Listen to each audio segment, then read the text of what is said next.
¿Cómo están?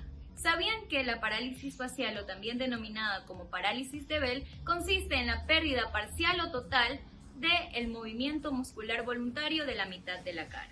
Esto se debe a que no se llevan a cabo las órdenes nerviosas del nervio facial. Otro punto muy importante que quiero que tengan en cuenta es que el nervio facial se va a encargar de inervar a todos los músculos de la cara.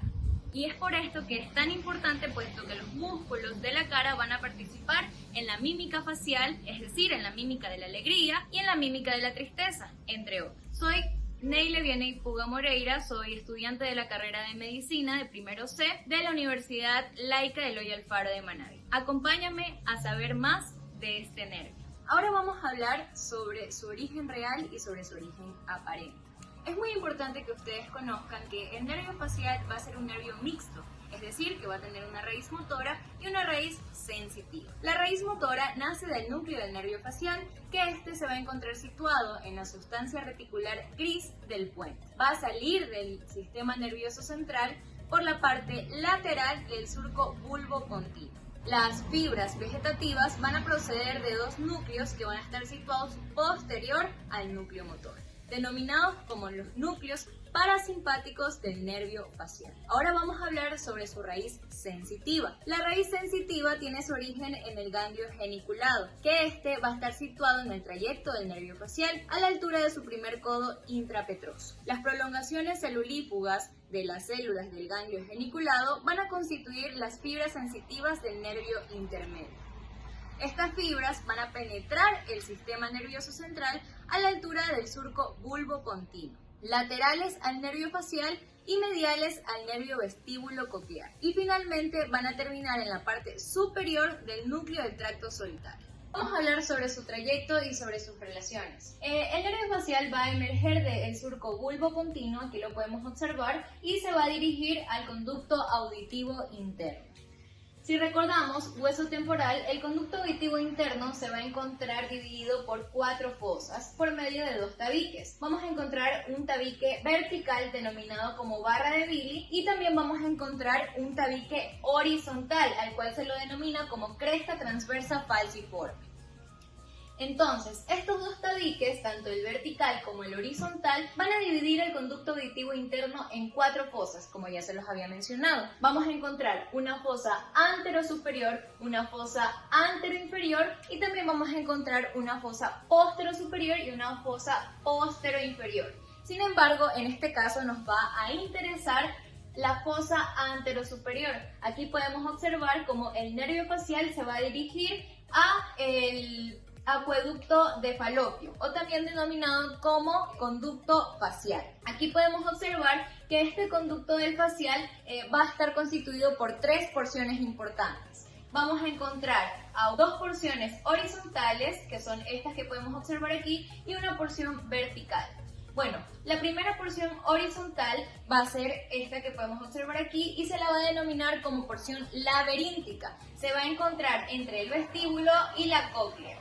También vamos a encontrar una porción horizontal, la segunda porción horizontal, a la cual vamos a denominar como porción timpánica, puesto que va a estar por encima de la caja timpánica. Aquí lo podemos observar. Finalmente vamos a encontrar la tercera porción, que va a ser la porción vertical, a la cual vamos a denominar como porción mastoide, puesto que se va a encontrar por delante de la apófisis mastoides. Finalmente, el nervio facial va a salir del cráneo por medio del foramen estilomastoideo y va a penetrar o va a perforar como tal a la glándula parótida. Aquí lo podemos observar y aquí también lo podemos observar. Y finalmente va a dar sus 2 ramas terminales, una rama temporofacial y una rama cervicofacial. Una vez comprendido y analizado su trayecto y sus relaciones, vamos a hablar sobre su distribución. Es muy importante que tengan en cuenta que el nervio facial proporciona ramos colaterales intrapetrosos que nacen del tronco nervioso en la porción petrosa del hueso temporal. También va a tener ramos colaterales extrapetrosos que se desprenden del nervio facial inferiormente al agujero estilomastoideo. Y también vamos a hablar sobre sus ramos terminales. Bueno, vamos a iniciar hablando sobre sus ramos colaterales intrapetrosos. Estos ramos nacen del nervio facial, en el conducto facial o también denominado como acueducto del vestíbulo. Estos ramos colaterales intrapetrosos van a ser 6. Primero vamos a encontrar el nervio petroso mayor, el ramo comunicante con el plexo timpánico, el nervio estapedio. También vamos a encontrar el nervio de la cuerda del tímpano, el ramo sensitivo del conducto auditivo externo y finalmente vamos a hablar sobre el ramo comunicante con el nervio neumogástrico o nervio vago.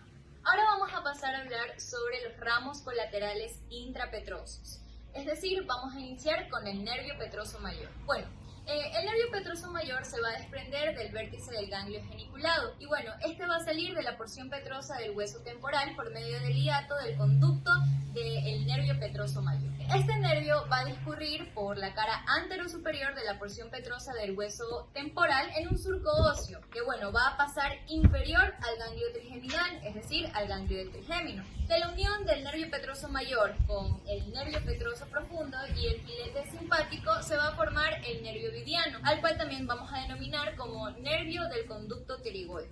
Este va a atravesar el tejido fibroso que va a cubrir el agujero rasgado y va a recorrer de posterior a anterior el conducto pterigoideo y va a desembocar en el ganglio pterigopalatino. Una función muy importante del nervio petroso mayor es que va a inervar por medio de este ganglio, es decir, del ganglio pterigopalatino, la mucosa buconasofaringea y también a la glándula lacrimal. Ahora vamos a pasar con el segundo ramo colateral intrapetroso, el cual es el ramo comunicante con el plexo timpánico.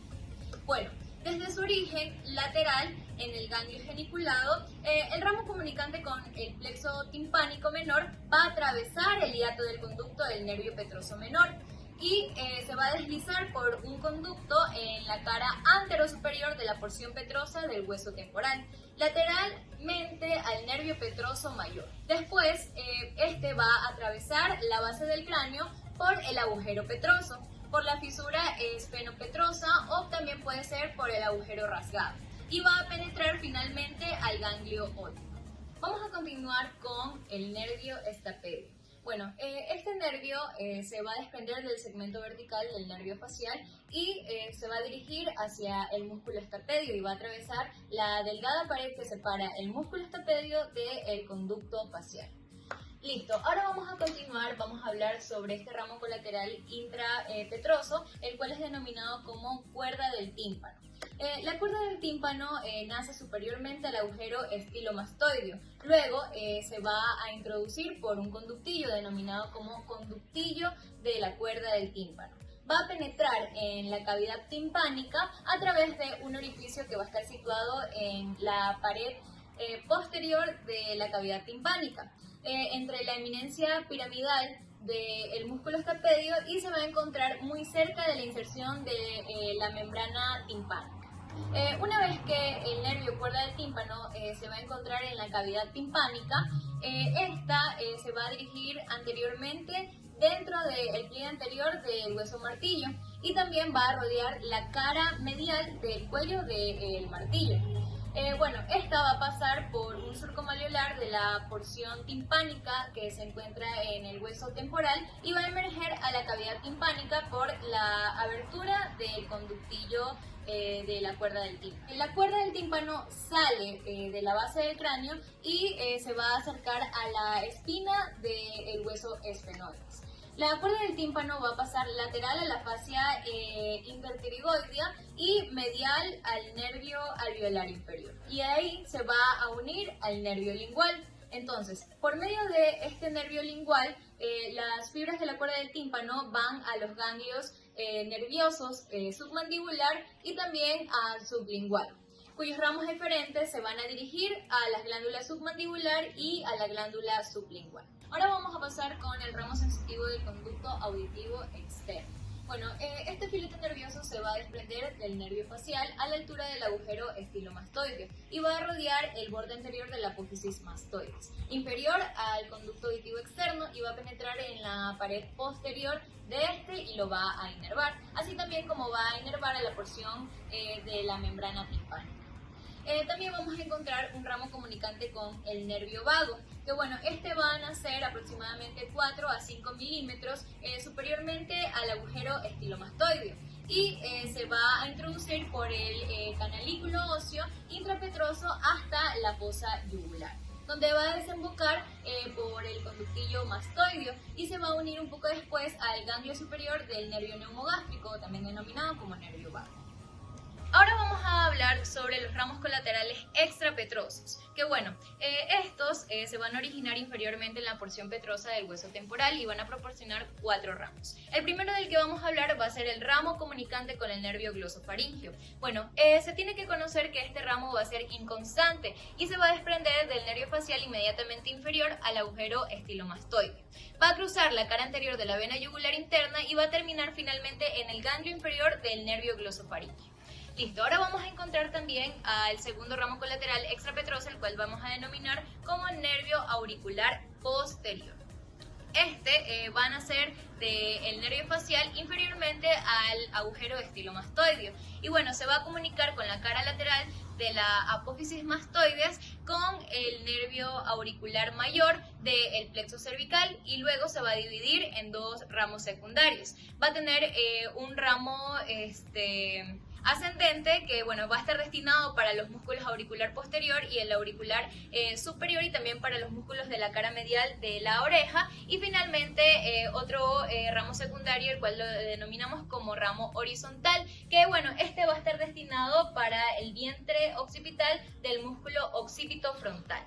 Luego vamos a encontrar los ramos de los músculos estiloioideo y el vientre posterior del músculo digástrico. Este ramo del músculo digástrico va a comunicarse con el nervio glosofaríngeo y bueno, esta comunicación va a verse reemplazada o sustituida por el ramo comunicante con el nervio glosofaríngeo. Finalmente vamos a encontrar dentro de los ramos colaterales extrapetrosos al ramo lingual, que bueno, se va a dirigir inferiormente y anteriormente a lo largo del músculo estilogloso y va a terminar cerca de la base de la lengua, donde se va a comunicar con el nervio glosofaríngeo. De la comunicación con el nervio glosofaríngeo van a nacer los filetes para la mucosa de la base de la lengua y también para los músculos palatogloso y el músculo estilogloso.